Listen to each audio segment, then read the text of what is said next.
Culture here on the Black Star Network. I'm your host, Farajii Muhammad. Happy Friday, folks. We are broadcasting live from Los Angeles as we kick off a fantastic show for you. We want to share with you the latest coming out of Washington, D.C. as President Biden and his administration have announced that they're opening or creating a federal office for gun violence prevention that is going to be headed up by Vice President Kamala Harris. We'll talk to you and share with you the latest from the White House. Also, let's talk about National Rail Safety Week and the fact that children are affected by train accidents more than any other demographic. We'll give you the latest on that. Later on, it is Hispanic Heritage Month, and we're celebrating Afro Latinos, and we want you to do the same. So, folks, we'll have those conversations and a whole lot more in today's edition of The Culture, right here on the Black Star Network. Let's go.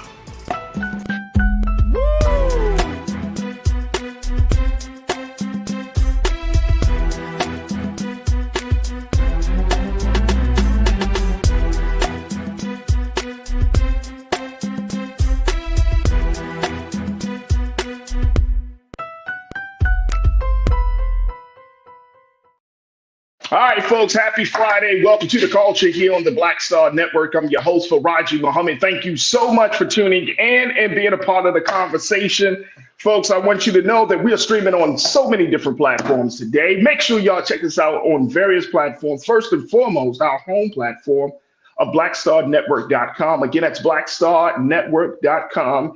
You can find that platform online. You can download the app. You can follow us on social media. And of course, you can give to help power this digital media movement that we got started. So make sure you go to our website at blackstarnetwork.com. We're also streaming on Amazon News on your Fire TV and Plex TV 24 hours a day, 7 days a week, so on both platforms. And of course, we're streaming on social media. Find us on Facebook and, of course, on YouTube. And that's where you find the fantastic, the infamous Culture Crew. That's where we have our chats, folks. So make sure you go under Roland Martin on YouTube, check in and be a part of the conversation because it is always live and lit, folks. And we want to just do a little something, giving a big shout out to all of those Culture Crew members that are checking in from around the country. I can't express thank you enough for always being there, being so supportive of what we do here on the Culture on the Black Star Network. So make sure y'all join us in the conversation there. All right, folks, let's jump right into it because I'm very excited. This is actually a phenomenal thing that we see coming out of the White House as President Biden. It was officially announced yesterday, but President Biden gave some remarks earlier today where he talks about how his administration, him and Vice President Kamala Harris, will be creating a federal office for gun violence prevention. Now, you're talking about something that has been a long time coming.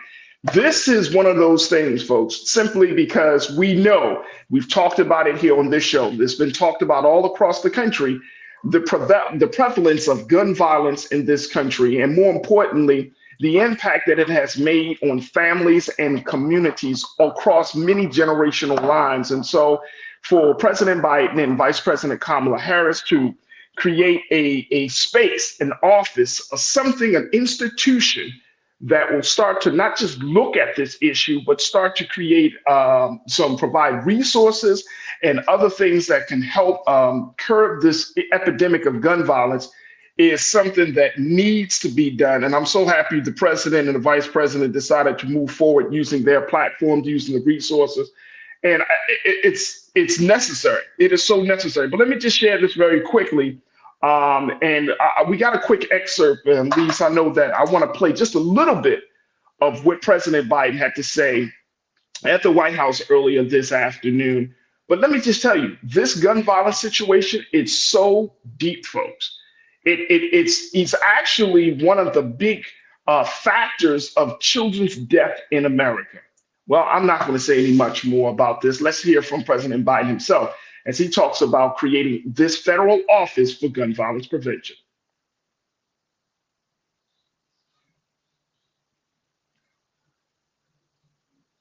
We're going to see if we're going to pull that up really, really quickly. I thought I even remotely. Here we go. My whole career.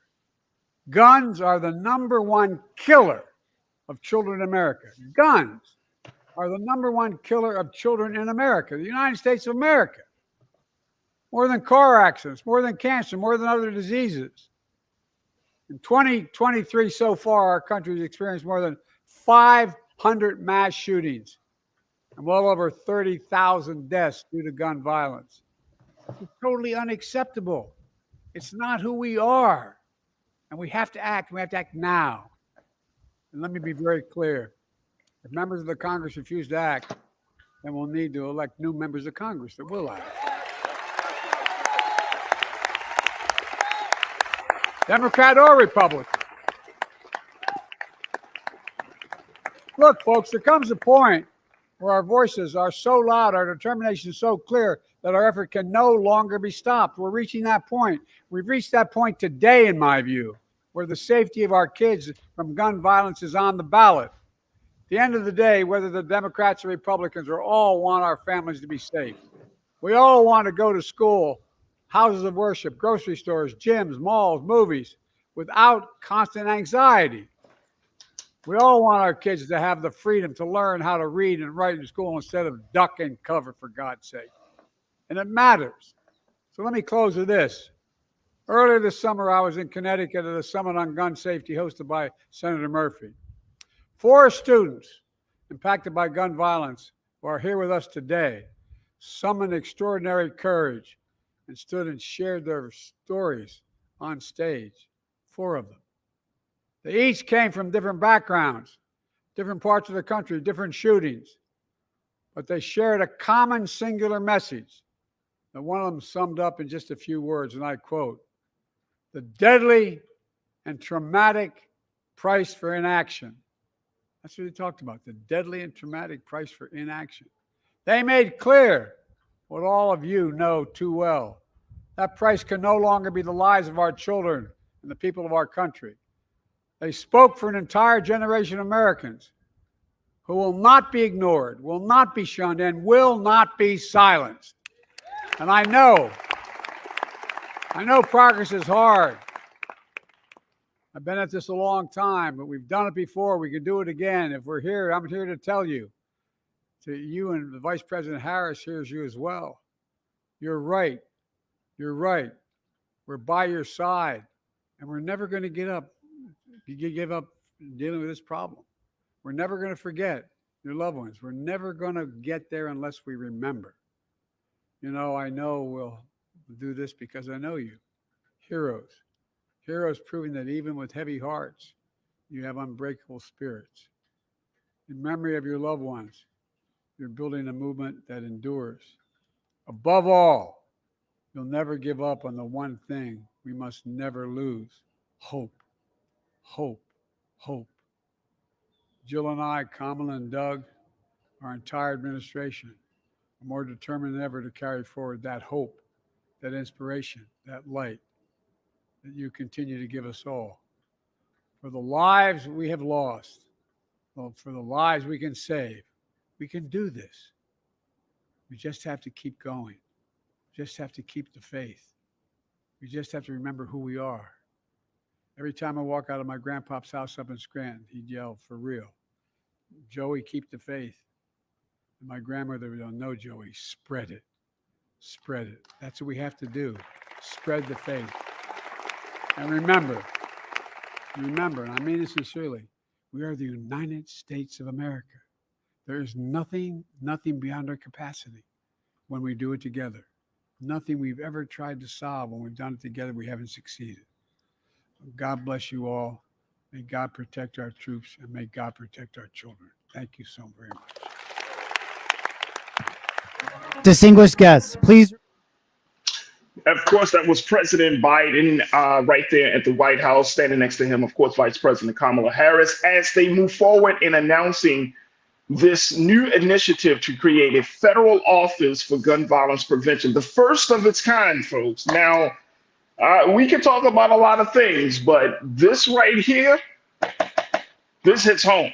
This hits home, and this is so necessary and so important that we are seeing a situation like this even taking place, where the president has opened up an office, putting some money, putting some resources behind it. Again, Vice President Kamala Harris will be leading the way with the mission and vision for this new office. There are also going to be a few policy advisors, of course. But one of the things that, as you heard President Biden talks about, is that this is going to create a new standard of where we really are. The conversation about gun violence in this country, whether you're Democrat or Republican, if you think that this is a problem, then something is really, really wrong with you folks. I got the crew checking in all across the country. Deidre, Tiana, good afternoon. Hey, Tiana. Hey, Cindy. I see you. Thank you so much for checking in. T-Mac M223, you said Trump would have never created anything like this. No. He would not have done that, T-Mac. Thank you so much for checking in. Cindy D, you said it's much needed, but we need real legislation. Well, you got a whole office. We got a whole office. So if you're talking about a whole office, let me just break this down, give us even some more context for this. In terms of gun violence, we have a tracker. Police-involved shootings, there might be some trackers. Like, there aren't any real institutions, and I'm talking about institutions within our government where things like this are not just being tracked or monitored, but things like this is that's the sole mission. So when you're talking about gun violence, as crazy as we know it is, and look how long it has taken for us to even get to this. And to President Biden's credit, as he said that he's been doing this a long time, change takes very slow, can be very slow at times. And that's very true, especially when you're dealing with government. But the fact that you even have an office like this is something that is showing that, yep, we're making some progress down this road. So I'm right there with you. Tiana, you said maybe we can come up with better background checks and have a national registration or national registry for gun owners. Absolutely. Absolutely. Maybe we can do that. But here's the thing, and we're going to take a quick pause in a moment. I want us to key in on the fact, folks, that as President Biden said, and I think I've shared that statistics with you as well, guns are the #1 killer of children in this country. The #1 killer. So can you imagine that? He said more than cancer, more than any disease, more than car accidents, it is guns, folks. And look at the conversation. Look at the national discussion about gun violence prevention. Look at the national discussion about gun safety and gun laws and gun reform. Look at the national conversation about, the mass shootings that we've had. We have had over 200 mass shootings in this country already. So if you think about the current climate for the talk about guns, where does all of this information go? Where do people go, families whose families, victims and the victims' families whose lives have been wrecked as a result of gun violence? Where do they go to find some refuge? Where do they go to be a part of the conversation to change the dynamic? Now, as you know, I'm always a huge proponent of people power, right? That's not the same as government power. People power is what we do on the ground, the grassroots stuff, right? The direct action stuff. Government power is the institutional systematic stuff. So, but you do need government power in certain cases. And some people say in all cases, and some people say, no, we can just keep it at. For a situation like this, you need people power and you need government power, right? Because people power go directly to the neighborhoods, go directly to the families, right?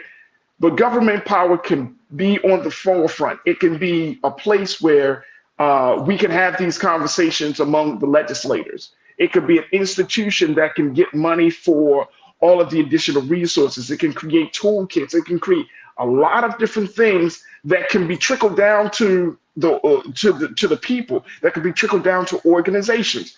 This is what we're talking about for creating a safer place to live, a safer country to be in. So again, I think this is a phenomenal idea. It's an idea whose time has come. And I'm happy that President Biden and Vice President Kamala Harris had the foresight and the vision and finally say, okay, we're going to make this happen. And it's not just about Black people. It's not just about white people. Every one of us is affected by gun violence. Let me see something here. Diva Barrel, you checked in. Thank you so much. You said people claim to be quote unquote pro-life should fully embrace and applaud this announcement. Ain't that something? Come on, Diva Barrel. I like that. That's a great way of looking at it. That's an excellent way of looking at it. If you're pro-life, you should be for gun violence prevention. There it is right there. I love that. Thank you, Diva Barrel. I think it's Case V.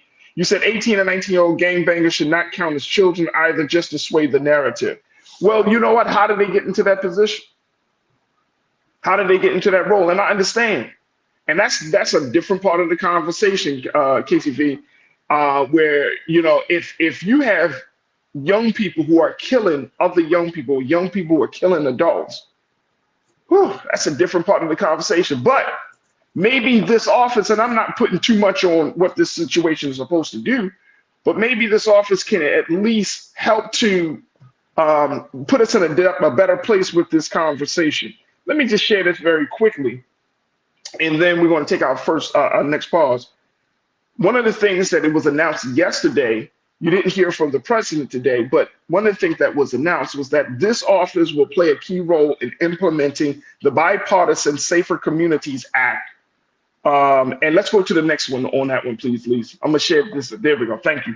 This office will play a key role in implementing the Bipartisan Safer Communities Act, which is a 2022 law that's considered the most sweeping gun violence prevention measure in 30 years. Congress passed the legislation after a gunman massacred 19 students and 2 teachers at an elementary school in Uvalde, Texas.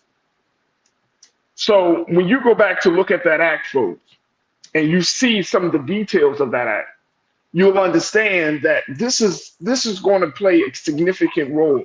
The thing is, as we take this pause, the thing is making sure that people power kicks in and that we use this office as an accountability measure and to keep people on track when we're talking about gun violence prevention in this country.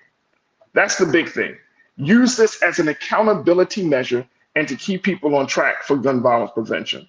Pauline checked in. You said, yes, something has to be done. Gun violence is out of control in Black communities, white communities, Latino communities. It's everywhere. Absolutely. You don't like my music. You said, once you are out of the womb, you are on your own. We will. That's sad. That's sad. And we don't want it to be that case. There needs to be a community. There are already community of families of victims and community of victims from gun violence.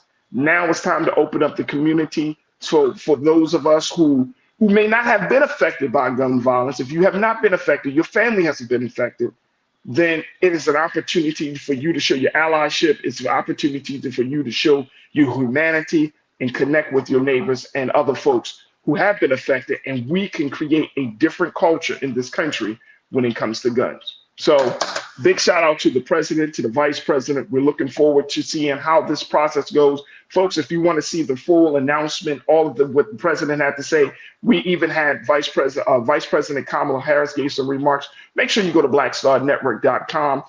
We have been streaming this announcement ever since it started this morning.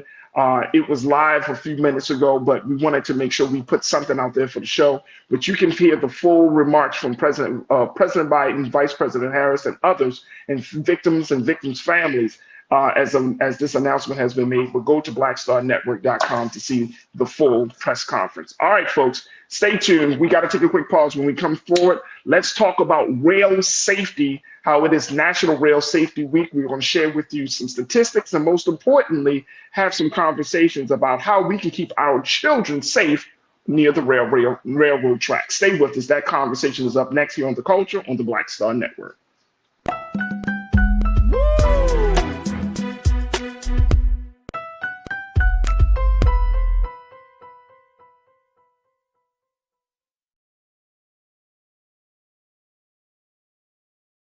On his first day in office, with the country in crisis, President Biden got to work for us.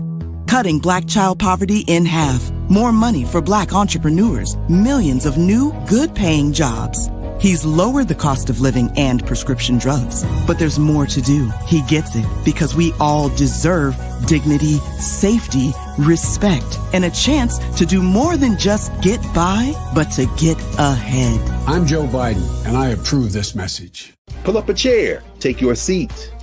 The Black Tape with me, Dr. Greg Carr, here on the Black Star Network. Every week, we'll take a deeper dive into the world we're living in. Join the conversation only on the Black Star Network.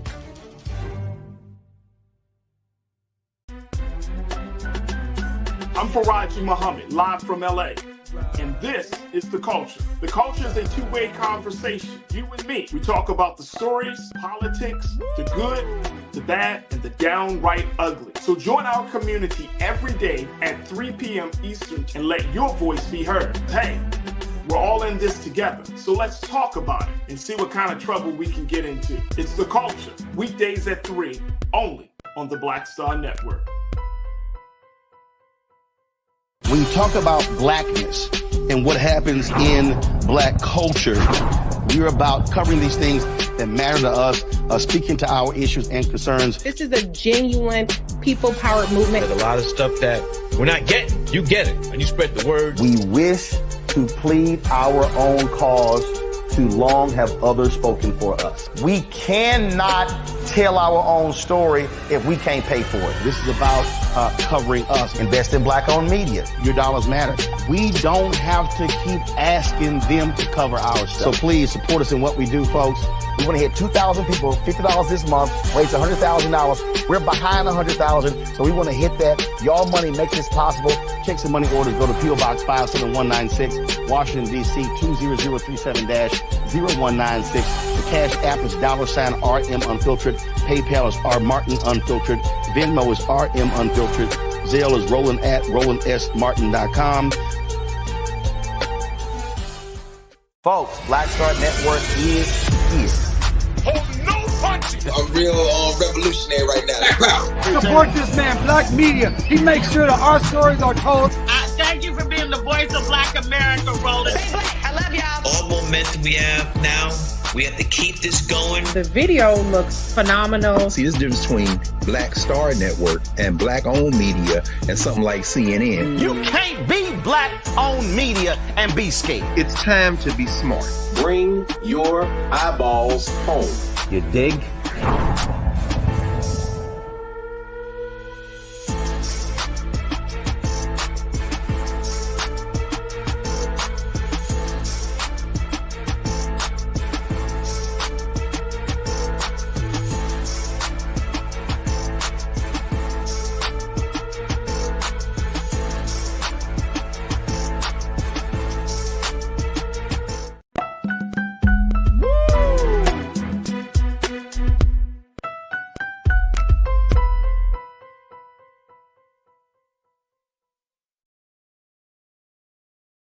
All right, folks, welcome back to The Culture here on the Black Star Network. We just had a little update, a big update really, about what President Biden and Vice President Harris have embarked upon on keeping children safe in this country with the creation of a federal gun violence prevention office in the government.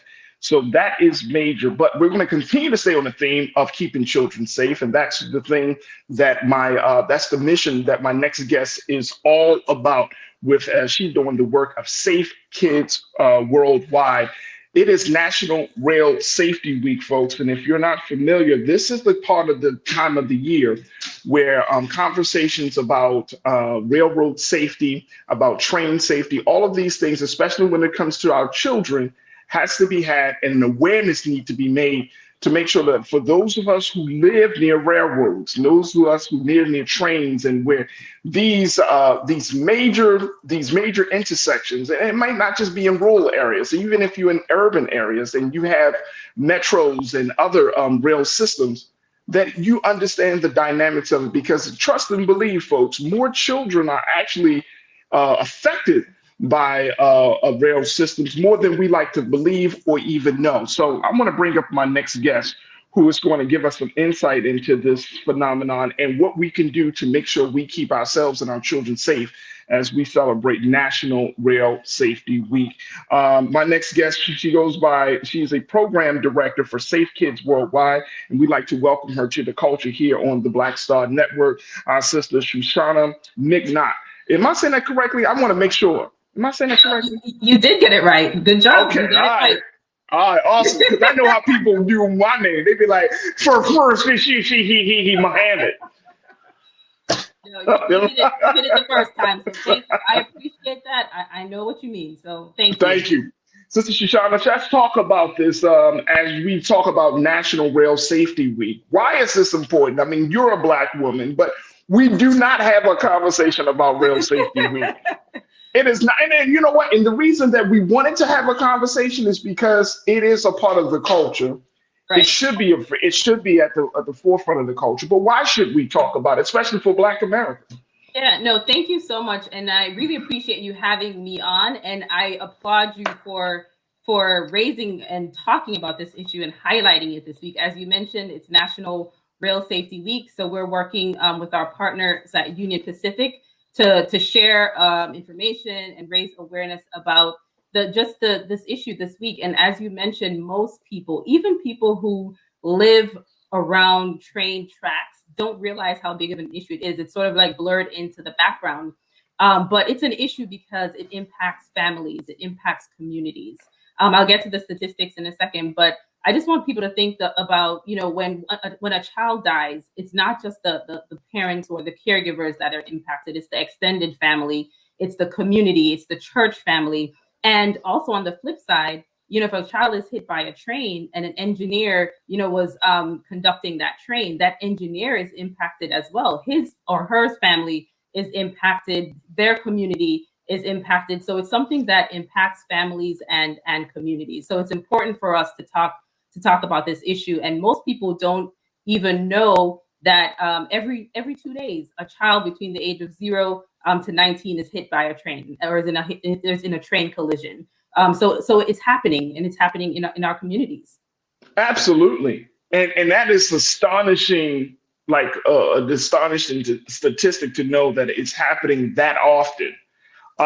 You're working for Safe Kids Worldwide, so y'all are making sure that children stay safe on a number of different spaces. But you did put out a report to talk a little bit about this, and I want to just glean something from that report, some statistics, some data that was mentioned. Lisa, let's put this one up here, please. It said that between 2009 and 2019 alone, 826 children died as a result of a rail-related injury, and more than 2,000 children were injured. Trespass incidents make up 65% of these fatalities and 47% of the non-fatal injuries, with teens ages 15 through 19 being the age group most frequently impacted. Okay, Shoshana, let's break this thing down for a little bit. How is this happening? What is not being said to children and to young people, teenagers, about this?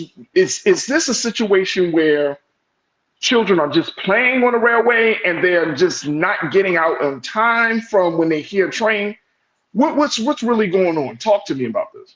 No, yeah, this is something that, as we look at this age group, you mentioned people not hearing the train. That's one of the things that we like to share with people.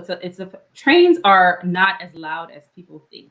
Some people think about trains and they think about, the old movies when you hear the trains clickety clacking down the track. Like, modern trains aren't as loud as people think. So people think, oh, I can walk around the railway tracks and I'll hear when the train is coming.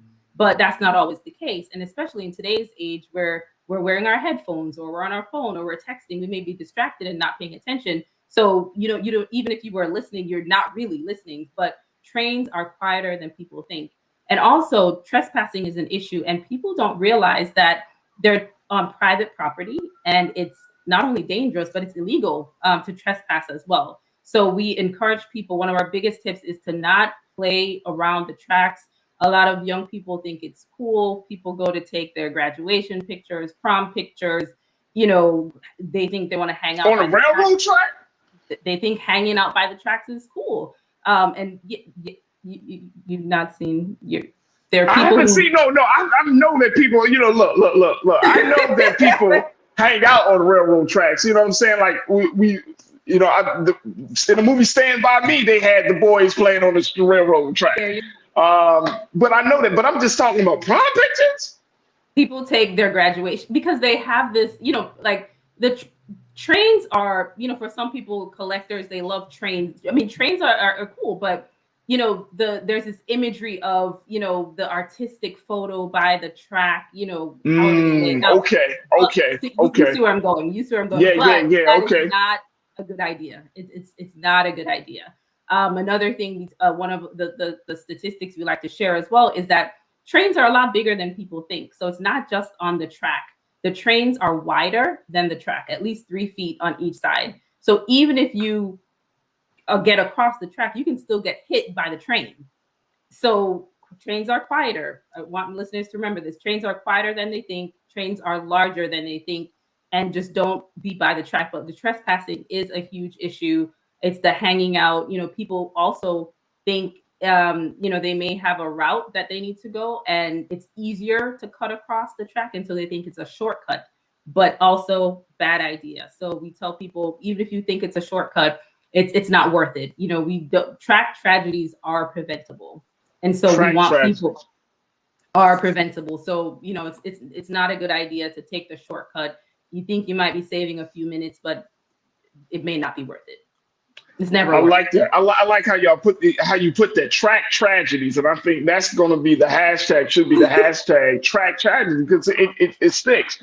One of our great crew members, Lana, checked in, and she said she worked for Union Pacific, but she also said rail lines only run through the hood and rural communities where we are. Don't go quote unquote across the tracks. I've been hearing. I mean, we all, I think, have been heard that terminology on the other side of the tracks, right? Mm-hmm. But she's saying that rail lines go through the hood and through the rural communities where we are. Is that the case? Is that still the case here in modern day America? I can't speak to exactly where the rail tracks are, but I do know I've heard, and there's that sense of don't go across the tracks because what's on the other side of the tracks. I can't speak to exactly where the tracks are, but I am familiar with that saying and do know that historically that has been the case. Now, and that might be, again, that's also part of the culture when you are growing up around the tracks, and you might be thinking that all rail tracks are safe because that is part of the culture in which you grew up in. Janelle, my sister, she checked in. She said, I know that here in Eastern North Carolina, they have the trains so long that when they stop on the tracks, they make everyone late, especially the kids trying to cross to get to school. Can you speak to that? Yeah, that is an issue. And we know one of the statistics that we had in our report as well, we talk about more kids are hurt in the hours immediately after school. So dismissal time or after school activities. And again, this goes back to that concept of, yes, there's the backup. And so people may be trying to cut through the train or go under the train. And it's not because you don't know when the train is going to move.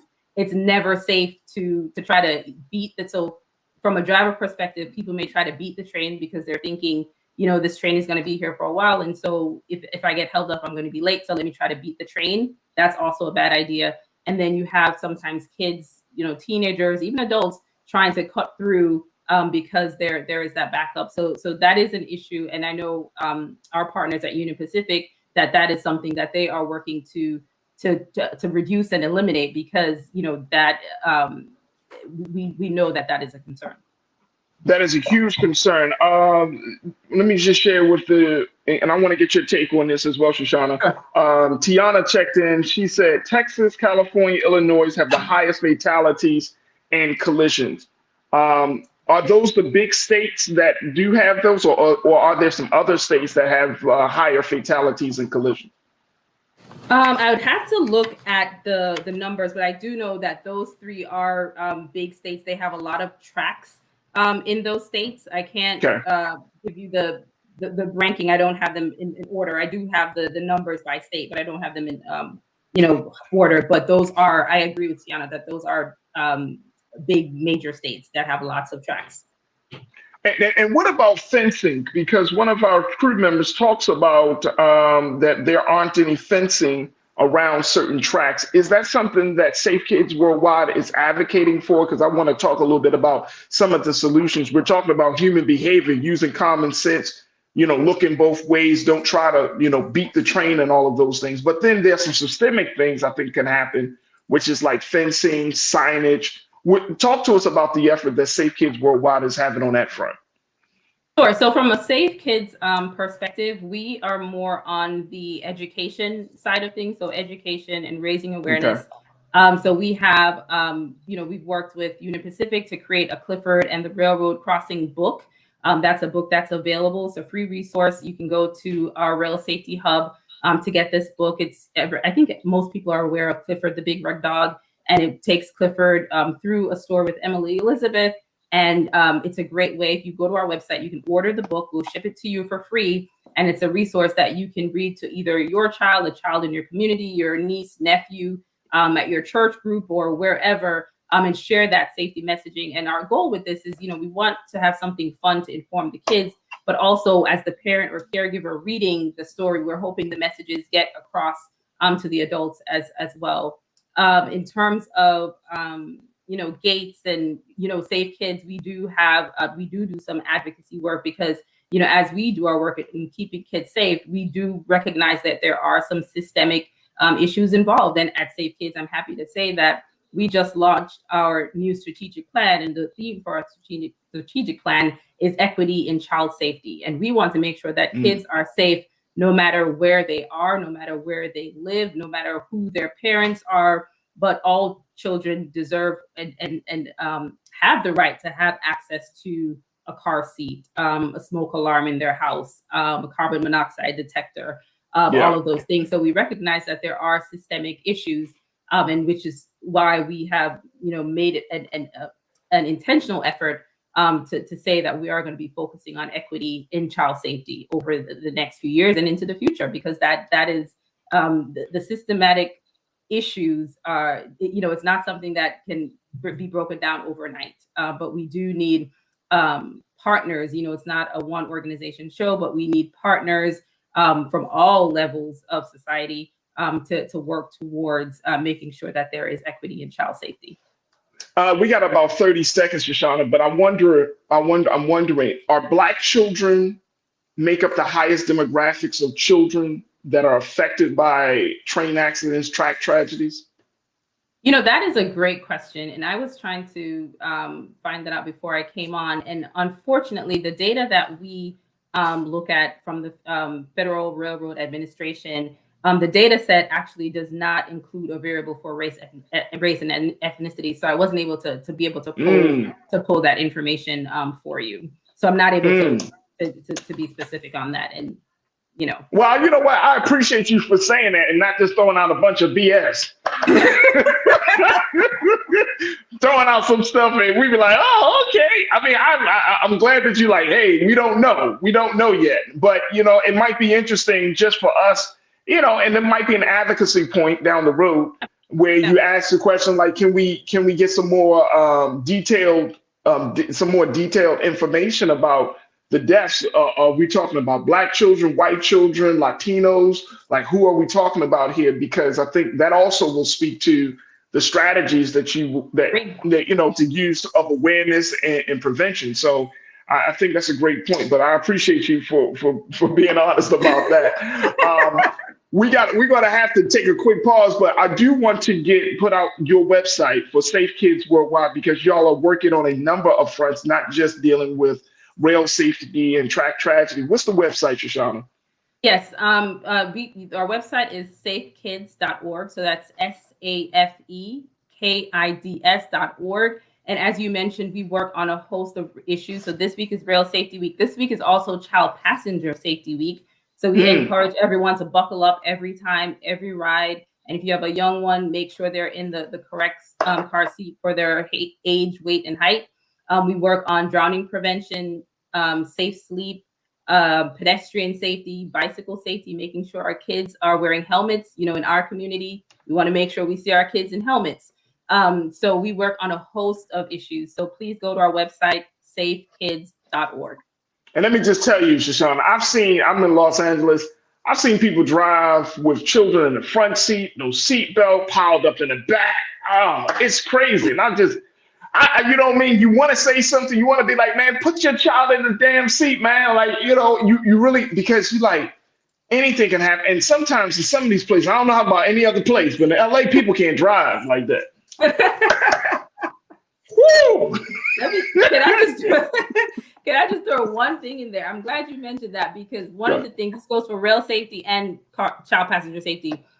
Modeling your behavior. As adults, we have to model the behavior. We have to wear our seatbelts. If we want our kids, I have a toddler, you know, I need to wear my seatbelt. So he sees me. Oh, he's in the back seat. He's seeing everything I do. So he sees me wearing my seatbelt, and that becomes normal and a part of his, you know, thinking. Same thing for rail safety. Model the behavior. Talk to your kids about rail safety, and you know, it's a combination. So you got to practice what you preach. There it is. Sister Shoshana, I truly appreciate your time with us today, giving us some insight and some recommendations on how we can celebrate National Rail Safety Week. A lot of my culture crew members who are checking in, who are saying that this has been an issue for years, and so they're happy to at least see that it has been brought to the forefront the way we have just had it today. So I appreciate you, sister. Thank you so much for keeping our children safe, and more importantly, thank you for being so good for the culture, Shoshana. Thank you. No, thank you, and I appreciate you having me. Have a great rest of the day. Thank you. Thank you to your listeners as well. Thank you. All right, folks, we got to take a quick pause. When we come forward, it is National Hispanic Heritage Month, and we want to talk about how we could celebrate Afro Latinos, and I'm going to have that conversation up next. Stay with us. It's The Culture here on the Black Star Network.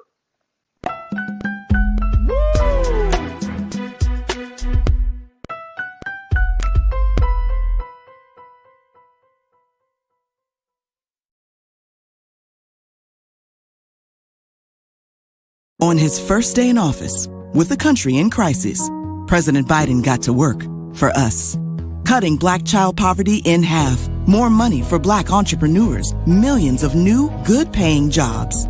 He's lowered the cost of living and prescription drugs. But there's more to do. He gets it, because we all deserve dignity, safety, respect, and a chance to do more than just get by, but to get ahead. I'm Joe Biden, and I approve this message. When you talk about blackness and what happens in Black culture, we're about covering these things that matter to us, speaking to our issues and concerns. This is a genuine people-powered movement. There's a lot of stuff that we're not getting. You get it, and you spread the word. We wish to plead our own cause.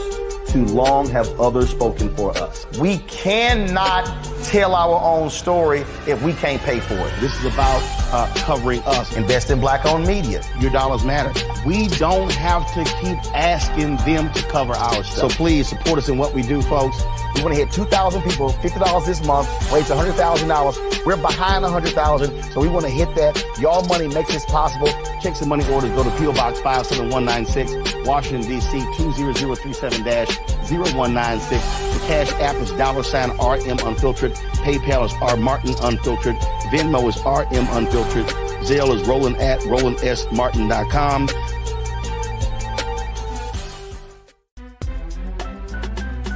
I'm Farajii Muhammad, live from LA. And this is The Culture. The Culture is a two-way conversation. You and me. We talk about the stories, politics, the good, the bad, and the downright ugly. So join our community every day at 3 p.m. Eastern and let your voice be heard. Hey, we're all in this together. So let's talk about it and see what kind of trouble we can get into. It's The Culture. Weekdays at 3, only on the Black Star Network. Folks, Black Star Network is here. Oh, no punches! I'm real revolutionary right now. Support this man, Black Media. He makes sure that our stories are told. Thank you for being the voice of Black America, Roland. Stay Black. I love y'all. All momentum we have now, we have to keep this going. The video looks phenomenal. See, this difference between Black Star Network and Black-owned media and something like CNN. You can't be Black-owned media and be scared. It's time to be smart. Bring your eyeballs home. You dig?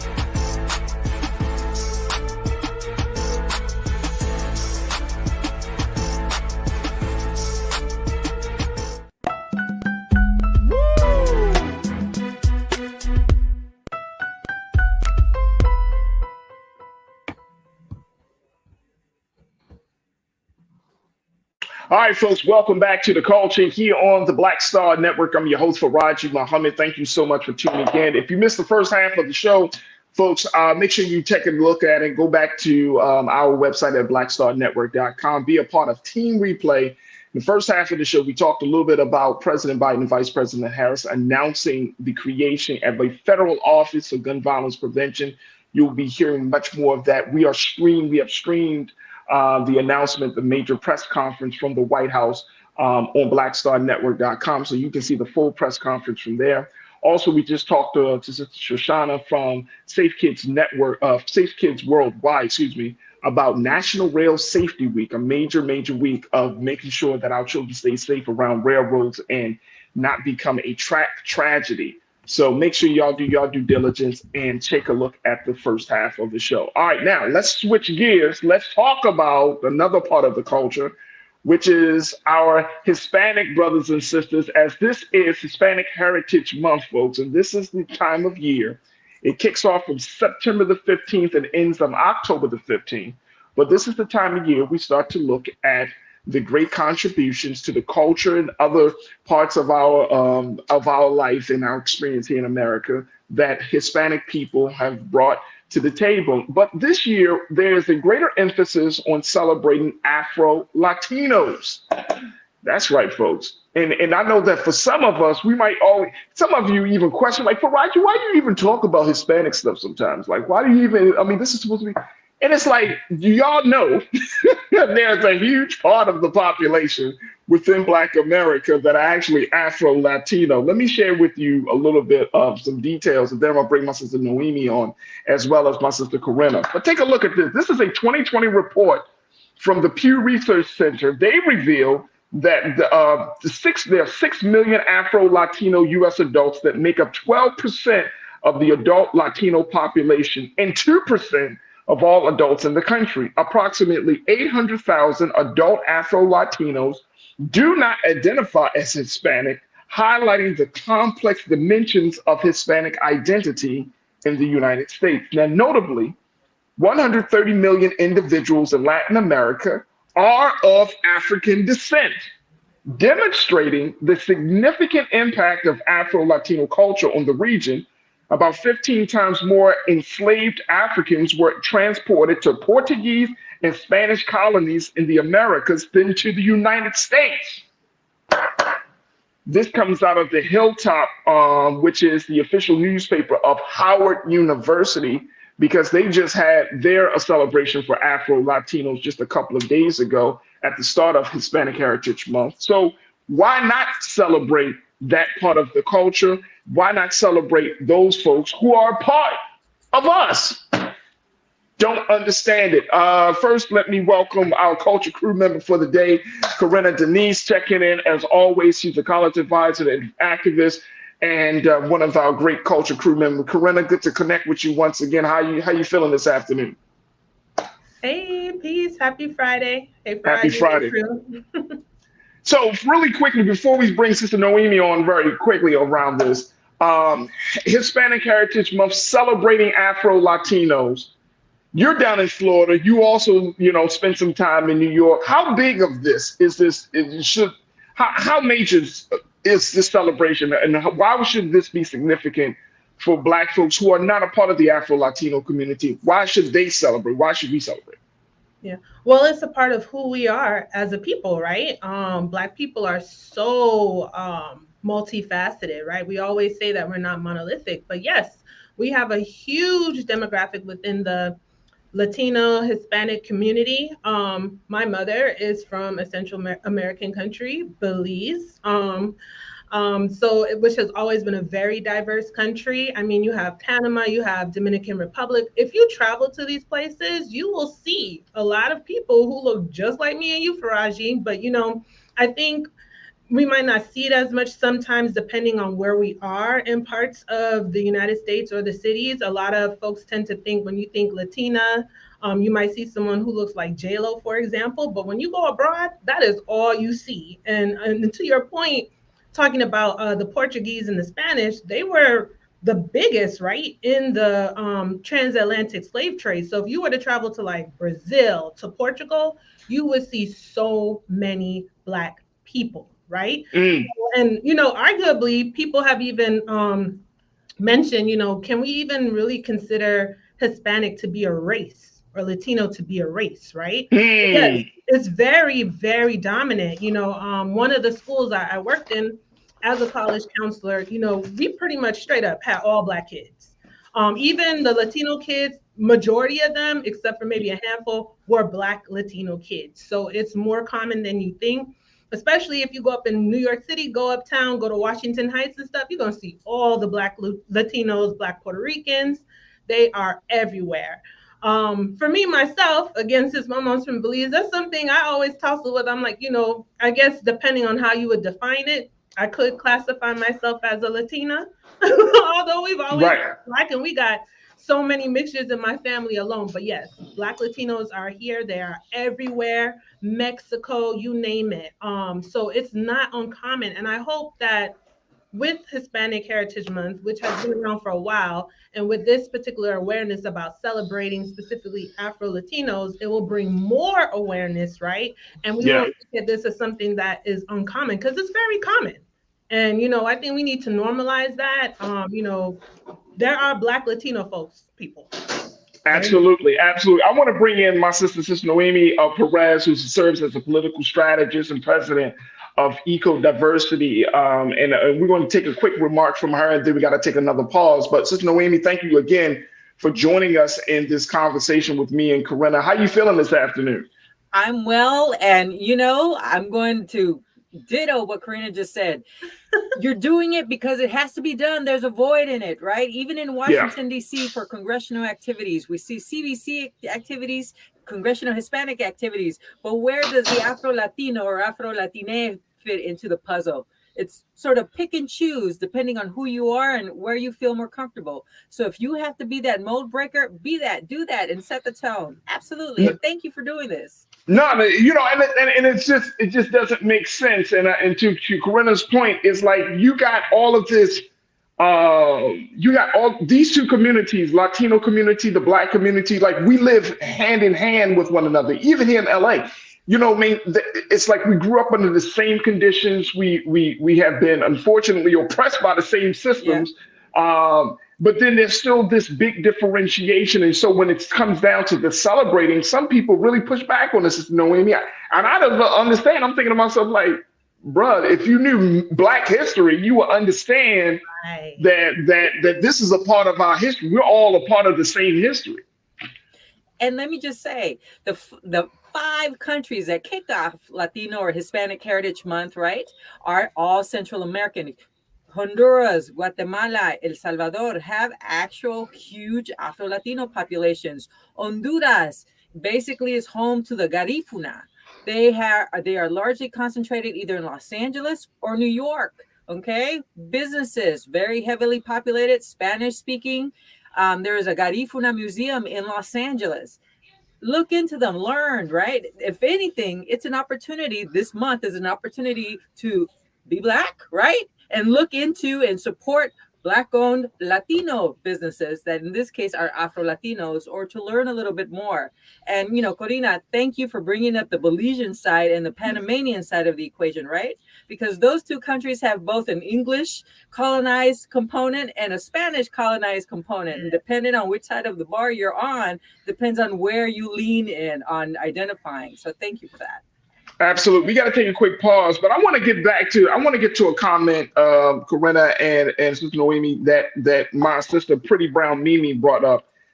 She said, Pretty Brown Mimi 726, you made a powerful statement. You said a lot of Hispanic people don't acknowledge their African heritage. I want us to talk about that to see why that is the case. And more importantly, how do we break down that wall to make sure that that heritage is a part of the larger conversation. Folks, we're just getting started as we're talking about celebrating Afro-Latinos for Hispanic Heritage Month. Join us in the conversation. We're streaming live on YouTube. You can go on Roland Martin's YouTube page, jump into the chat, and be a part of the culture crew for the day. Folks, stay with us. We still got a lot to talk about here on the Culture of the Black Star Network.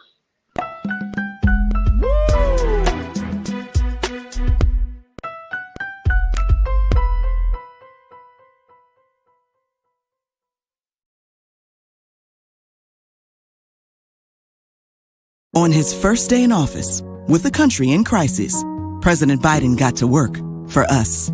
Cutting Black child poverty in half, more money for Black entrepreneurs, millions of new, good-paying jobs. He's lowered the cost of living and prescription drugs. But there's more to do. He gets it because we all deserve dignity, safety, respect, and a chance to do more than just get by, but to get ahead. I'm Joe Biden, and I approve this message. When you talk about Blackness and what happens in Black culture, we're about covering these things that matter to us, speaking to our issues and concerns. This is a genuine people-powered movement. There's a lot of stuff that we're not getting. You get it, and you spread the word. We wish to plead our own cause. Too long have others spoken for us. We cannot tell our own story if we can't pay for it. This is about covering us. Invest in Black-owned media. Your dollars matter. We don't have to keep asking them to cover our stuff. So please support us in what we do, folks. We want to hit 2,000 people, $50 this month, raise $100,000. We're behind 100,000, so we want to hit that. Y'all money makes this possible. Checks and money orders go to P.O. Box 57196, Washington, D.C. 20037-0196.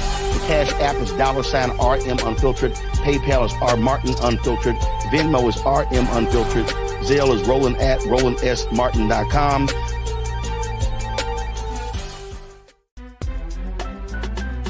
I'm Farajii Muhammad, live from LA.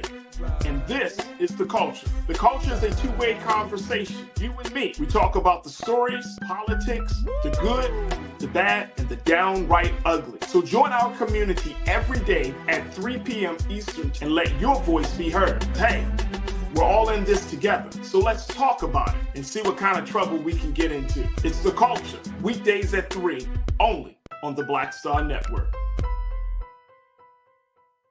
Folks, Black Star Network is here. Oh, no punching! I'm real revolutionary right now. Support this man, Black media. He makes sure that our stories are told. Thank you for being the voice of Black America, Roland. Stay Black. I love y'all. All momentum we have now, we have to keep this going. The video looks phenomenal. See, this difference between Black Star Network and Black-owned media and something like CNN. You can't be Black-owned media and be scared. It's time to be smart. Bring your eyeballs home. You dig?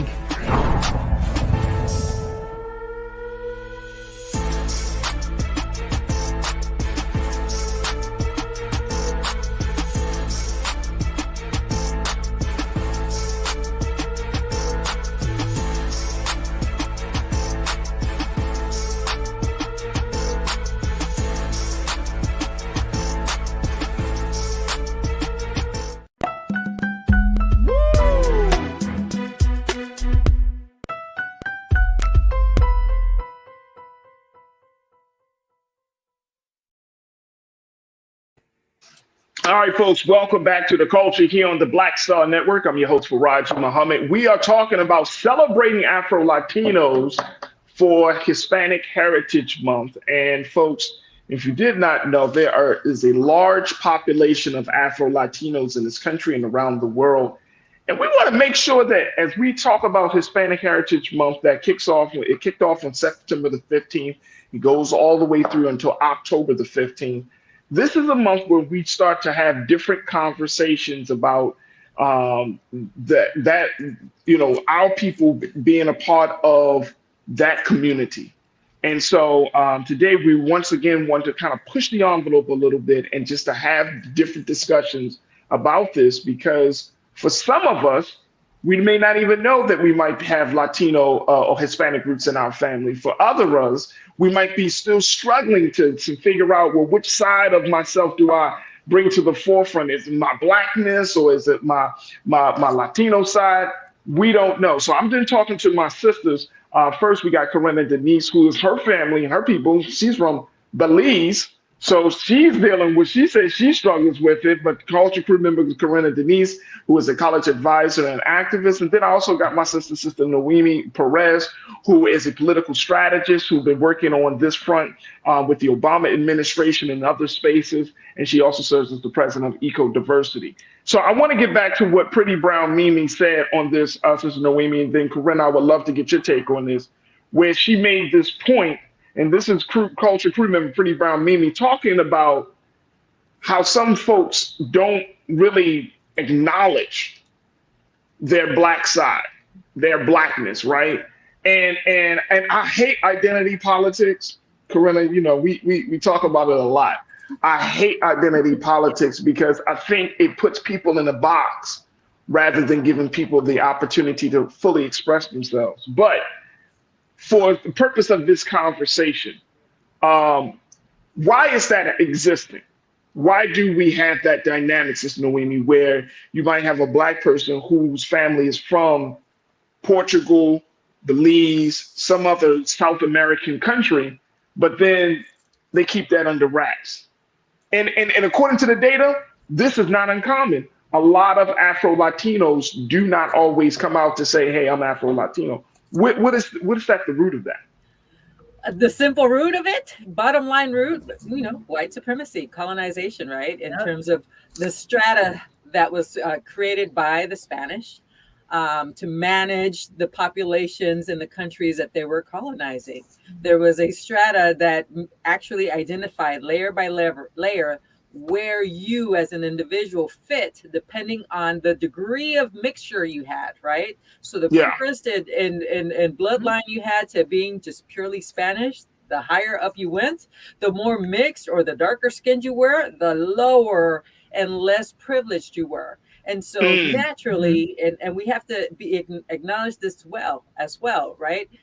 As people try to scale up or be freer in the ability to succeed in life, they want to basically try to hide as much of their history as possible while they become lighter skinned, right? So is that the case for Hispanic? Because that was the thing Pretty Brown Mimi says. She said a lot of Hispanic people don't acknowledge their African heritage.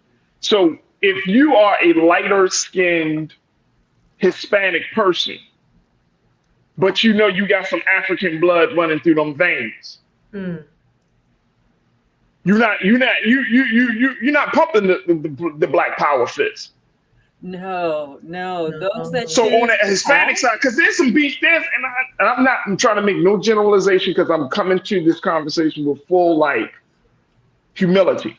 But I have seen some Hispanic folk from Corinna's point, from New York, they say, "Oh no, I'm Black, I'm an Afro-Latino, you know what I mean? I'm with Black folks." But then if you have some Hispanic folks that are like, "Nah, bro, we not." So white supremacy is at the root of all of this. Absolutely. Yes, I think too, a lot of it has to do with, you know, just shame of the history, right? Like we've been so, you know, curated. A lot of our history that's thrown in our face has just been the disruption of enslavement. And we haven't even been exposed, really, enough of us haven't been exposed to who we were before that disruption. So, you know, that stigma, and I think that also has a lot to do with a lot of the colorism that you see abroad in these different countries, right? You know, talking about that color range, you know, from the lightest to the darkest, is kind of like a pyramid scheme almost of like what level of privilege you have access to depending on how much melanin you have in your skin, which is unfortunate. And I think those stigmas are perhaps maybe one of several reasons why people have that shame to not acknowledge that part, because immediately when you think about it, they're associating the bad part, right? Like the enslavement and the colorism and the struggle of it. We've had more exposure to the bad than the beauty, than the good. I think that's perhaps maybe why some folks are reserved. I think a lot of it too is just simply ignorance, right, to our history. We don't know our whole history as a people, you know, and hopefully now we're going to learn more about it and understand that the blood of Africa, it runs almost everywhere, right? It's there. And a major part of it, you know, unfortunately, is because of that disruption of enslavement. It didn't start in the Americas, you know, and we were kind of like dispersed everywhere. You know, before we were Belizean, from Guatemala, Nicaraguan, wherever, you know, we were African, okay? And, you know, that's kind of what happened. And so I think that has a lot to do with the shame. But, you know, I really hope that we get to a point where we're learning more of our cultures and our roots so that we can, revel in it, because there's so much to be proud of. I think a lot more to be proud of than ashamed. Definitely. Yeah. So it makes me think of Cardi B. It makes me think of Cardi B, right? And one of the, and I think another part of this conversation is that Sister Noemi and Corinna, do we need to have individuals like a Cardi B to constantly like advocate for a different identity? You know what I'm saying? Cardi B is unashamed, unapologetic about being both Black and Latino, right? But she's, and I'm saying in hip hop, she's probably in an anomaly, right?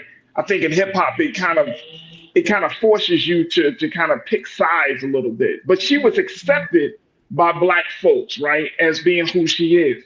But when you think about the large swath of the entertainment culture, there aren't a lot of Cardi B's, vocal women who represent both sides. You know what I mean? It matters, right? Because for so long, the celebrities we do see that are Latinos from, for example, countries in the Caribbean with Afro Latinos are people like J-Lo. Love J-Lo, right? But what about the Afro Latinos, the individuals that have visible? Is she considered Afro Latino though? But is she considered Afro Latino? No, and I don't think she identifies as one. No, I'm serious. I'm being honest, because I've never heard her say it. Like we knew who like the guy she was dating. You know what I'm saying? She has a privilege. Let me just say that, and I think that's one of the things that Mimi is talking about, having this privilege. Mimi, you said something. You said what gets me is that you talked about the fact that some Latinos or Hispanics. They are Black adjacent. This is what Mimi said. They're Black adjacent. They can kind of tap into it when it's necessary and then tap out of it when it's not necessary. I think we have different definitions of Afro-Latino, right? And it just depends, I think, on the construct at the time, the context. So I think it can differ, how we view that. But I think it's beautiful, that Cardi B acknowledges all of her roots, right? That's a beautiful thing, and I'm glad to hear that that she stands on it. But yeah, I mean, I honestly really don't want to go there, with how do we define her as this, because she has acknowledged it. So I mean, for context and purposes here for like today's show, if we're defining an Afro-Latino or Latina as someone who has is of African descent, then yes, I would think that she would be considered Afro-Latino. I think it just depends on how we define it. But, I don't know if we should put so much emphasis on that rather than just, acknowledging, yes, we all have, that African ancestry and African blood. Right. We coming from somebody. Yeah. Can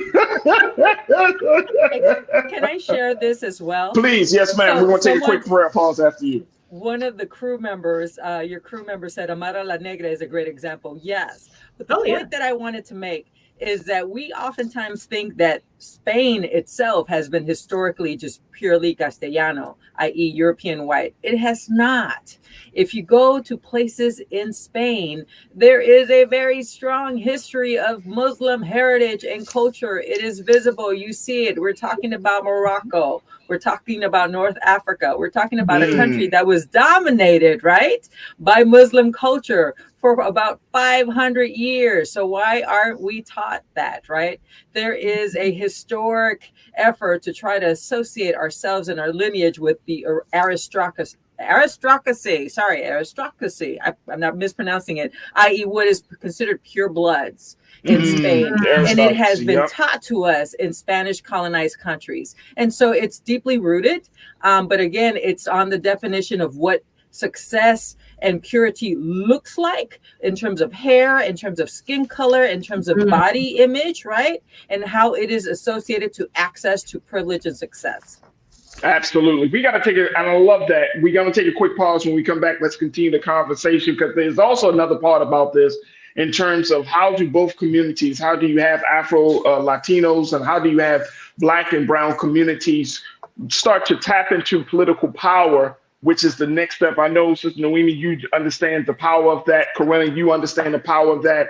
Imagine, folks, if black and brown were on the same page about politics in this country, woo, same page. Can you imagine that? Look, we'll continue with the conversation on the other side, talking a little bit about this and so much more. Stay tuned. It's The Culture here on the Black Star Network.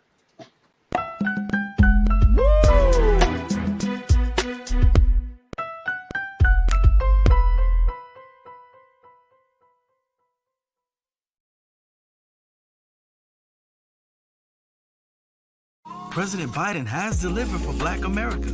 More funding for Black entrepreneurs. Millions of new good-paying jobs. He's lowering the cost of medications and the cost of living. Joe Biden is delivering for us, and that's the facts.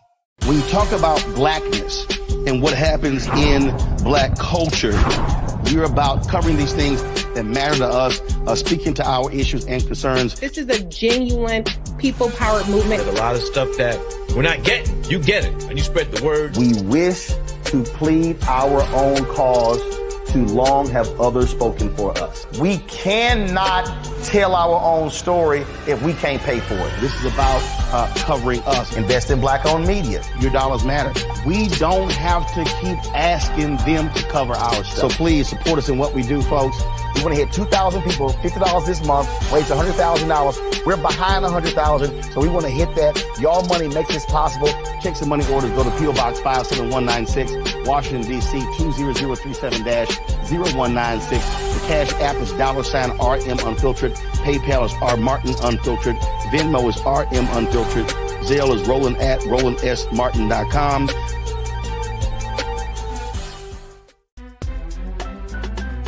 I'm Farajii Muhammad, live from LA. And this is The Culture. The Culture is a two-way conversation. You and me. We talk about the stories, politics, the good, the bad, and the downright ugly. So join our community every day at 3 p.m. Eastern and let your voice be heard. Hey, we're all in this together. So let's talk about it and see what kind of trouble we can get into. It's The Culture. Weekdays at 3, only on the Black Star Network. Folks, Black Star Network is here. Oh, no punches! I'm real revolutionary right now. Support this man, Black Media. He makes sure that our stories are told.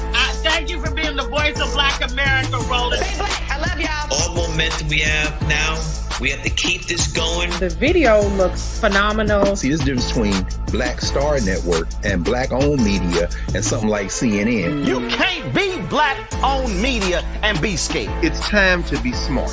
Bring your eyeballs home. You dig?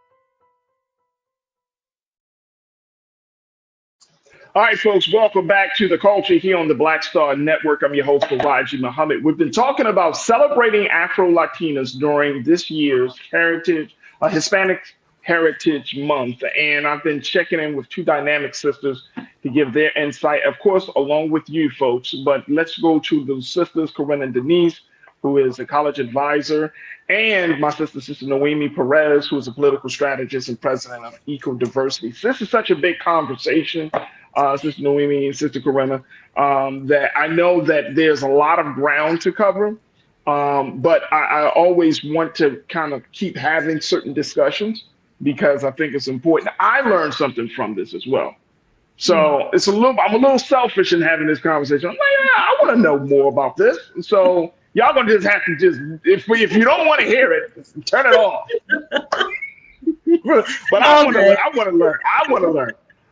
What I did not know as we talk about this, and I wanted to have this part of the conversation about politics, but what I did not know is that there is a Congressional Hispanic Caucus Institute, the CHCI. Yes. They hosted their 46th annual awards gala and 2023 leadership conference that just ended yesterday.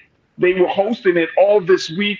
So we've often been talking about the CBC, the Congressional Black Caucus, having their conference as it is right now. But we didn't mention the fact that you got this Congressional Hispanic Caucus Institute. Sister Noemi, talk to us a little bit about the work of this institute and why it's important for us to even have the conversation. Say, hey, CHCI and the CBC are meeting at the same, during the same week. Absolutely. The Congressional Hispanic Caucus and the Congressional Black Caucus have their legislative weeks during the same time. So people like me that get to dib and dab, we go to visit the CBC when we want to, CHC when we want to, right? But nowhere is there an in-between. So keep being a disruptor. But part of that history, right, is that disconnectivity. Historically, the Congressional Hispanic Caucus was comprised largely of Mexican Americans. That is part of the history of the United States. Over time, though, we have seen more Afro-Latinos elected into congressional offices, right? From Florida, from Brooklyn. One of your listeners keeps mentioning Brooklyn. Absolutely. They're there. Are they members and overlapping into the Congressional Black Caucus? I don't know yet. Right? It's part of that connection piece that is the disruption that you're helping with. So keep doing what you're doing. So why? I mean, I think that's crazy. I think that's crazy. You have the Congressional Hispanic Caucus, the Congressional Black Caucus, and you mean to tell me, Corinna, that there aren't any merging activities or events for these two? And you have millions upon millions of Afro-Latinos here in the United States of America. And maybe, I don't know why, am I sounding crazy? The political power that could come from both caucuses, from both groups of congressional leaders. Come on. Yeah. I'm a little guy on a totem pole. And nobody has been like, hey, you know what? Let's bring these groups together because we got more things in common than we do differences. And their power in numbers, right? And I think you raise a great question. You know, why isn't there more of a coming together? And unfortunately, I'm going to circle back. I think it has a lot to do with white supremacy. You know, these divisions that have caused us to separate from each other. You know, we can do that effortlessly, right? You know, stay divided, but it's almost like a struggle or a maximum effort for us to actually come together, right? So how do we change that? You know, how do we bring more awareness to the fact that we need to come together? I think this Hispanic Heritage Month, this platform, this conversation we're having right now to expand people's minds to see that, again, we have more in common than we are apart, that, you know, it is pretty much common. It's not uncommon that, you know, Black people who are Latino exist, right?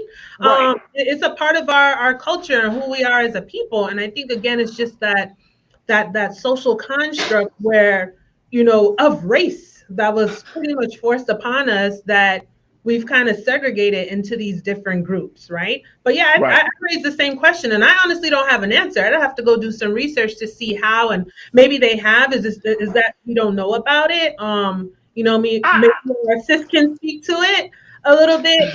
You know, why these two caucuses, if they come together, if that's has been a discussion, you know, enlighten us, please, because I think it's important. Let me share. The new vice chair of the Congressional Hispanic Caucus is Afro-Latino. He's Dominican American. He is from Brooklyn.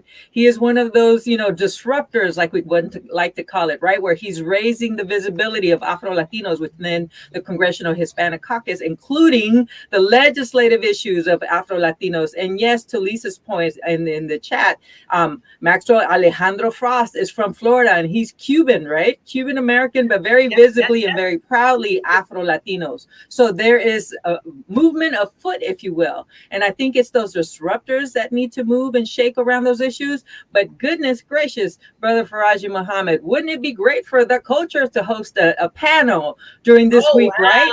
On the topic. That's how you do it. That is how you do it. That is how you do it. Continue being a disruptor. I've got you. Yes.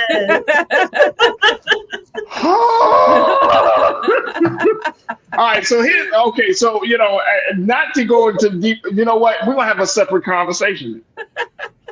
I hope so. we gonna have to have a separate conversation. And this is going. And look. If y'all knew, trust me, I got a big announcement to give next week, and for the culture. And if y'all understood like where my mind is going on this, good. Y'all would see. I mean, and this is all due seriousness. Like I'm a newbie in this space in terms of having these conversations. So I don't know if I'm quote unquote qualified to have these discussions. But more importantly, I'm just wanting to say, okay, I think there are some differences. I think there's some power there that we're not tapping into at this point.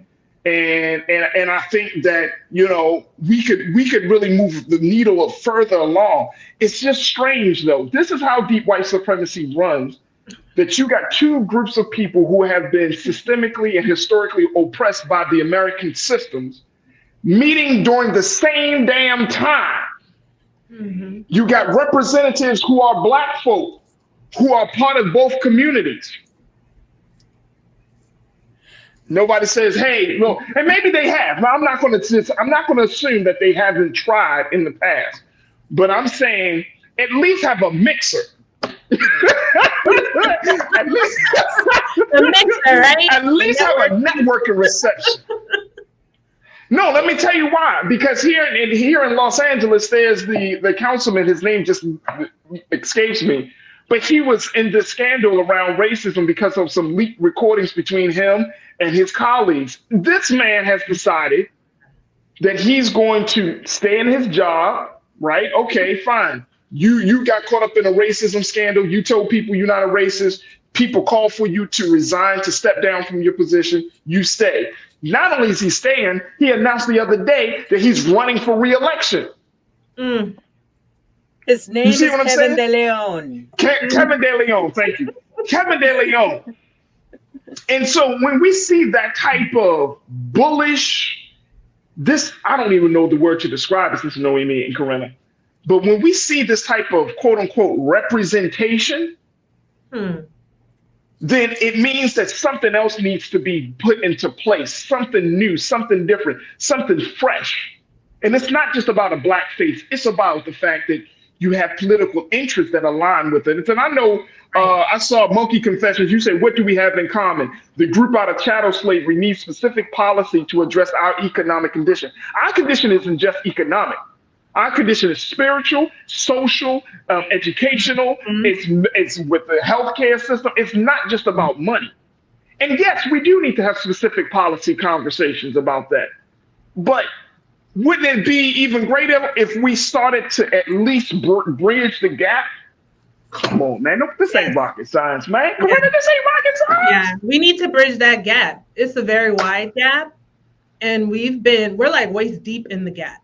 And we're just all swimming around in there, hanging out in there. And we need to come together, put on a life jacket and get up out of this water and do what we need to do. Because we've been just doing some doggy paddling around for way too long, focusing on, things that are just pure distractions. And we just enable ourselves to remain stagnant in, this thing that we're calling white supremacy. So, we need to move forward out of that. And, to Monkey Confessions' point, I just want to bring up something because it was mentioned in the chat earlier. I just want to remind folks, since we're on the subject, slavery didn't even begin in the Americas, and I think a lot of folks may not even realize that. I guess one of many reasons could be, here in the USA, the enslavement continued for another, the transatlantic slave trade for another 50 years. After it was supposed to have been discontinued, the U.S. was still sneaking in enslaved Africans and bringing them here. But it didn't just start here in the U.S. So we have blood everywhere. And when we just segregate, ourselves into these groups to not be inclusive of everyone in the diaspora, could that be a reason why, we're not moving ahead as quickly as we would like when it comes to addressing certain, economic issues, social issues, to your point, Farajii, spiritual issues? How long are we going to wait in that rather than just coming collectively together as a people of African descent. Absolutely. Look, we got to take another quick pause. When we come back, let's get some final remarks from Sister Noemi Corinna on this subject. Stay with us. It's The Culture here on the Black Star Network.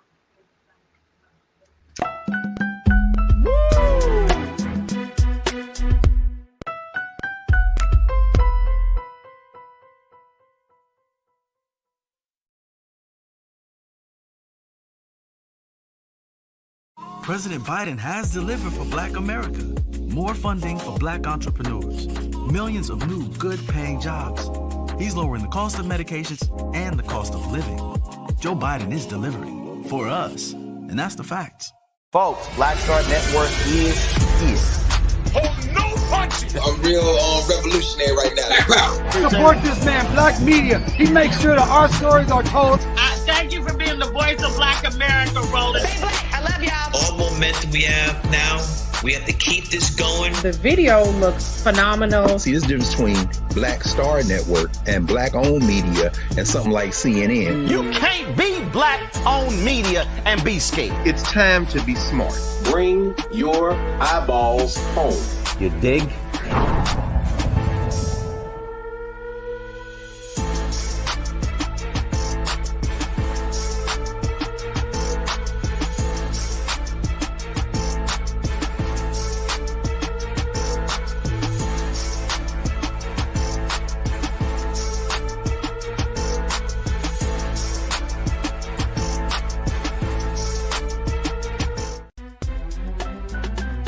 I'm Farajii Muhammad, live from LA.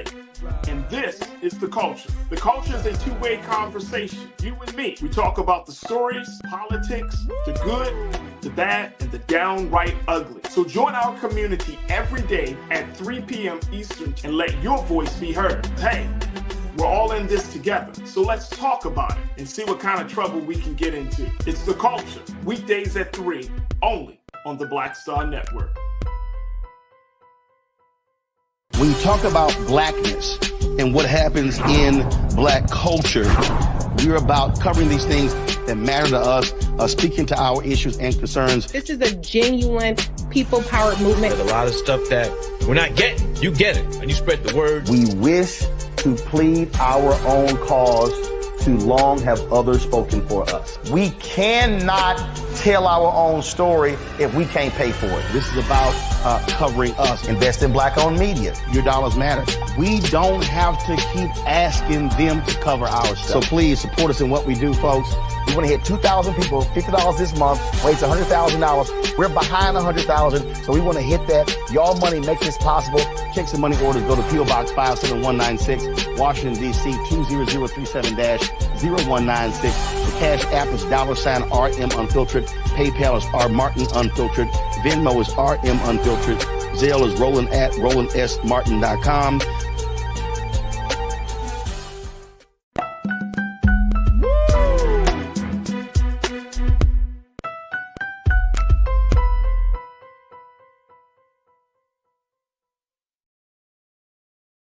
All right, folks, welcome back to The Culture here on the Black Star Network. I've just been loving this conversation with my sisters, Sister Noemi Perez, the president of Eco Diversity and the political strategist, who's going to help us to try to figure out how we're going to bridge this gap, because I see it in her eyes. She already got this in her mind.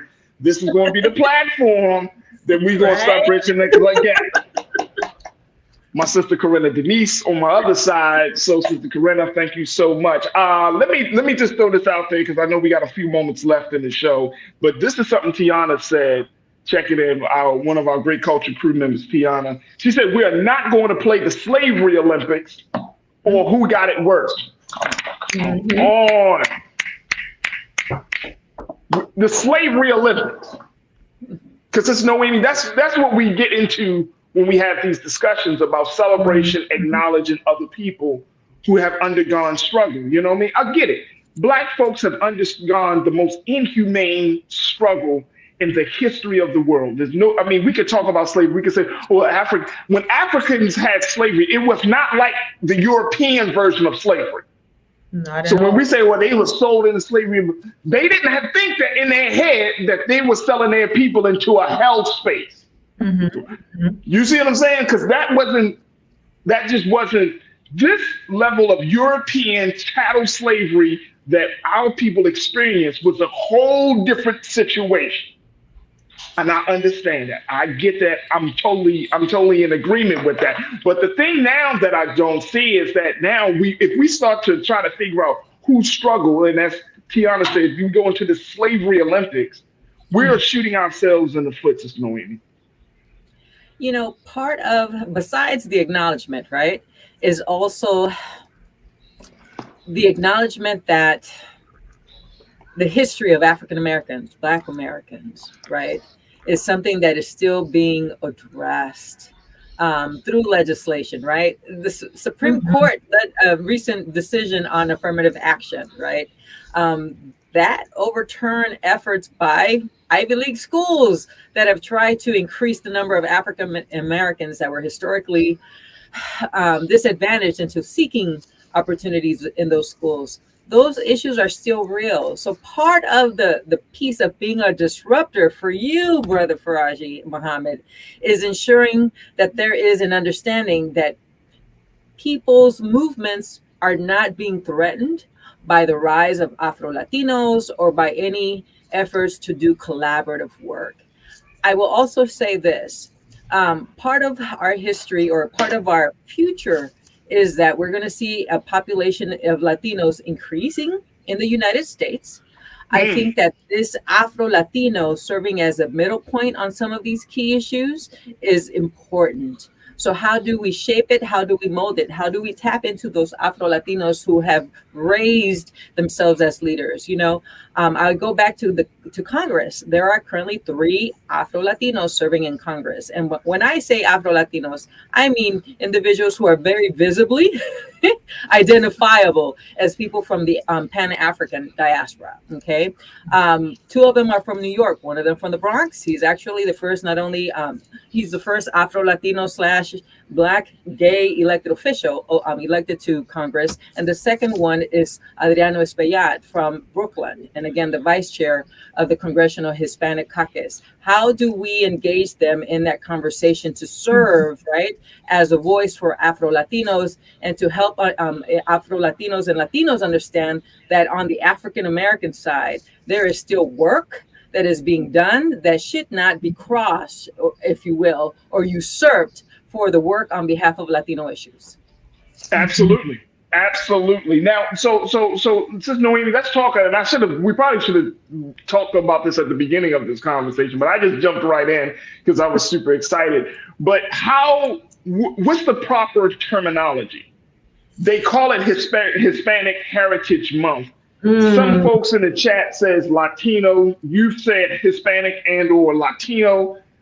What's the proper way? What's the best way? And even some terms using Latinx, and I did a little research on Latinx as a research I'd like some clarification on that too, Farajii. So no. And check this out. Hey, Corinna, I did some research, and they found this was like Pew Research, and they found that like only a very small percent, like 3 to 5% or something very small, actually identified themselves as Latinx. And I was like, there they go again, that white man imposed label.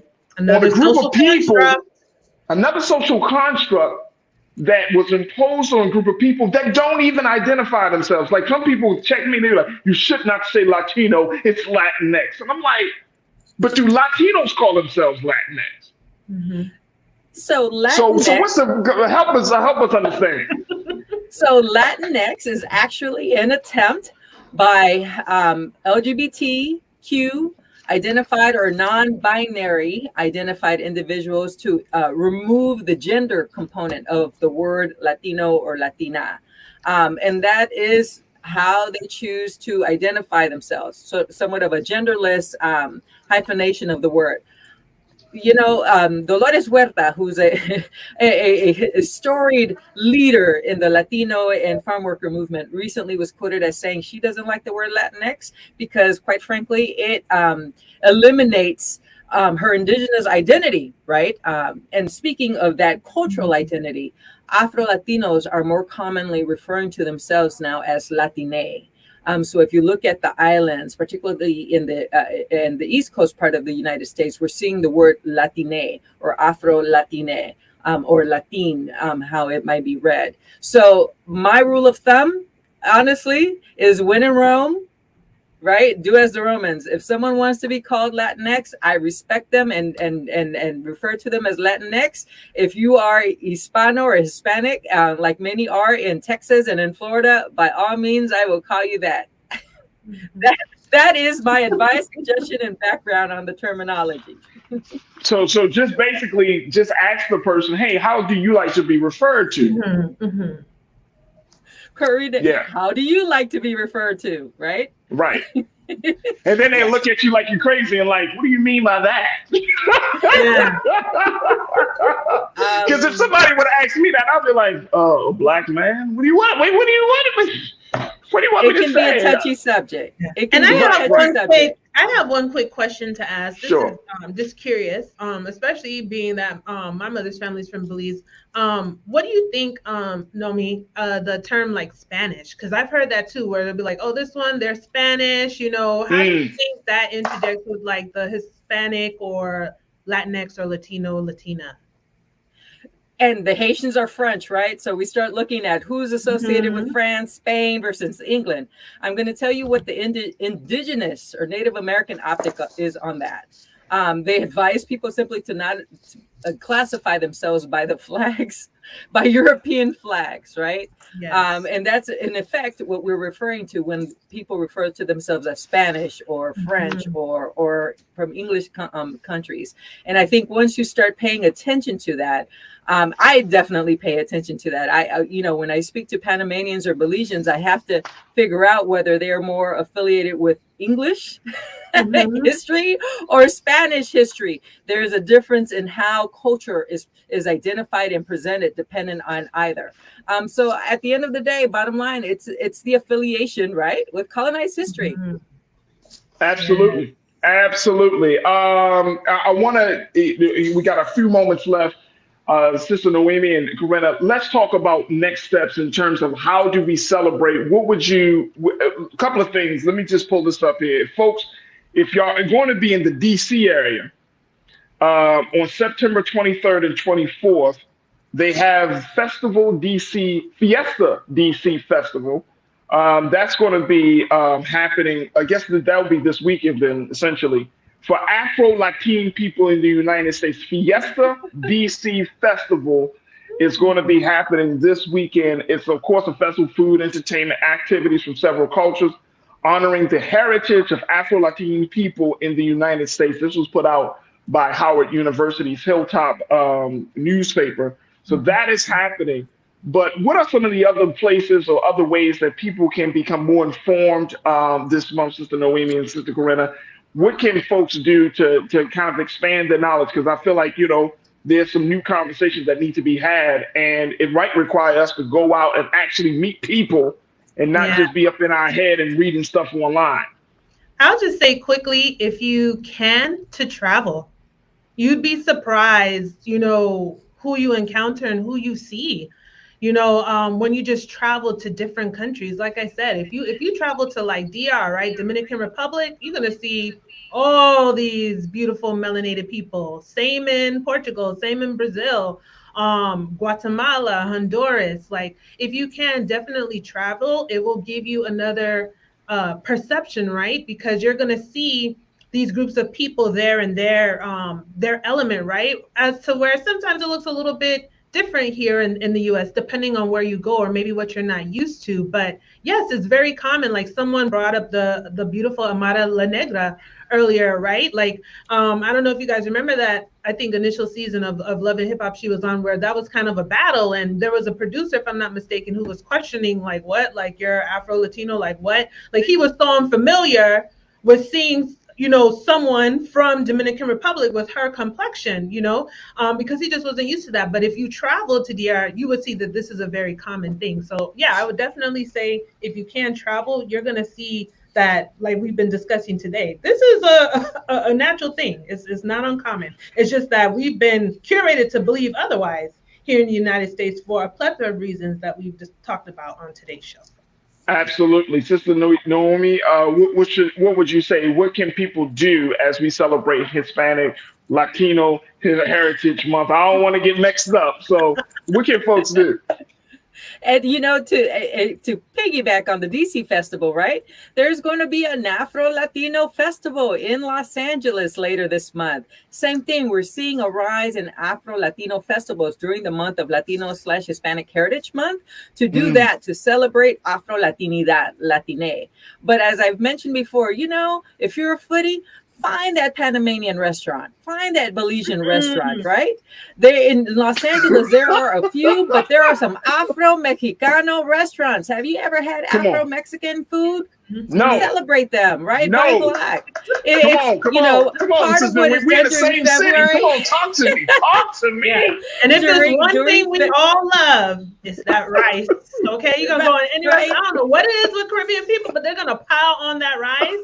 I used to always ask my mom, why do they do that? And she would be like, Corinna, because the meat is the most expensive part of the dinner. But yeah, no matter where you go, they're gonna pile on that rice. Everybody wants rice, y'all. I'm just saying, like, we got that in common. Absolutely. Let's put that out there. I appreciate that. But you said, Sister Noemi, like they're going to be these festivals. More festivals are popping up for Afro Latinos. Absolutely.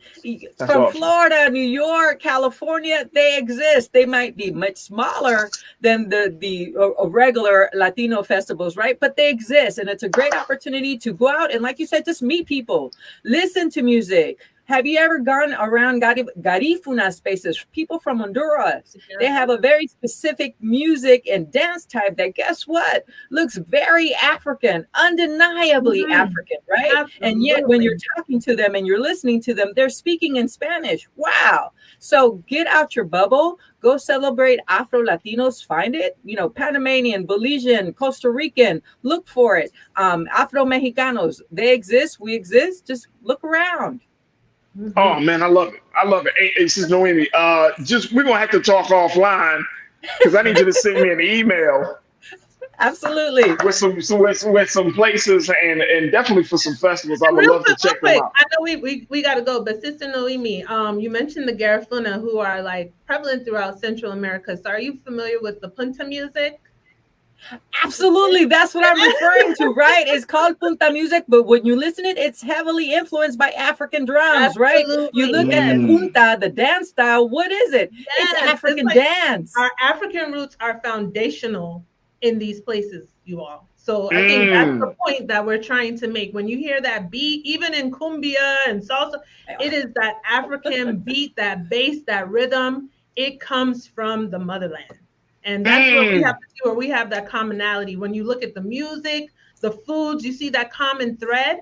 It might be called something a little different, but looks similar.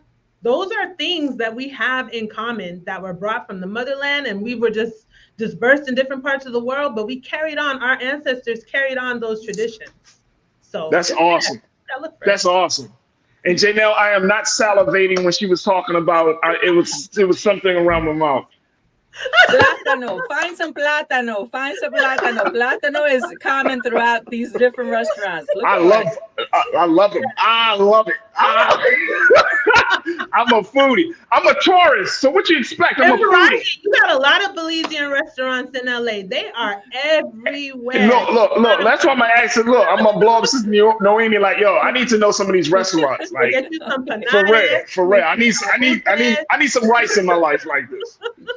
Absolutely. I appreciate y'all so much, sisters, for just talking a little bit about some of the cultural things, but more importantly, the importance of celebrating Hispanic Heritage Month. Even if you're not a part of the Afro-Latino community, the fact is that we can still show our solidarity for our brothers and sisters. But it's hard for me to believe that there aren't more Afro-Latinos because a lot of us just don't know our family history, right? We go to places like Ancestry.com and other places.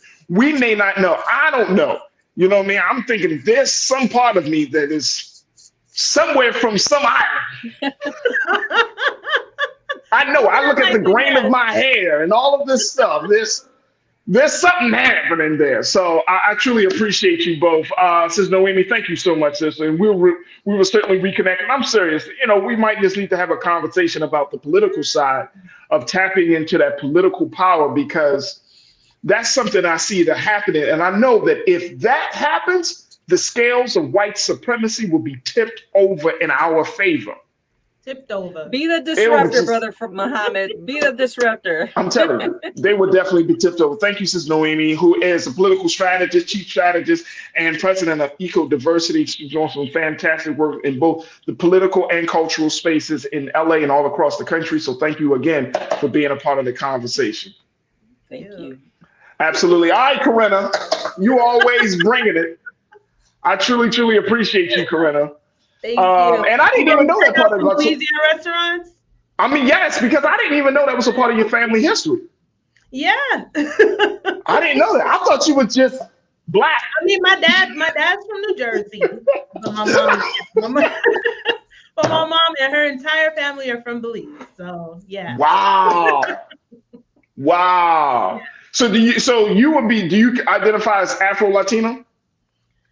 You know what? Honestly, I'm gonna be transparent. It depends. Sometimes when you're applying for stuff, I'm like, you know what? Maybe I should just put it down. Might give me a little advantage. I don't know. Wow. But, okay. No, I hear you. And if anybody get mad at Sister Corinna for that, you know, I mean, some of y'all still got your children's names on the phone bill. Stop it. Yeah. So. No. That's and see that again. With all due respect and with all seriousness, it's like that's the part of our history some of us may not know. And be Black. That's what it is. That's all it comes down to. That's all it comes to. Corinna, thank you so much. You're always appreciated having you on Fridays, man. You make Fridays absolutely phenomenal. So thank you so much. And big shout out to all of them. I've been watching, like, taking a look at your pictures and you putting them on social media and stuff. Oh, Corinna be in the caves and stuff, y'all. She be in the caves and on top of pyramids and stuff. Oh, and Virgos, it's our last day of the best season of the year. So I hope all of you had the happiest of birthdays. Wait a minute, hold on. You know, we got to pass it on to the Libras come tomorrow, but, you know, it's all good.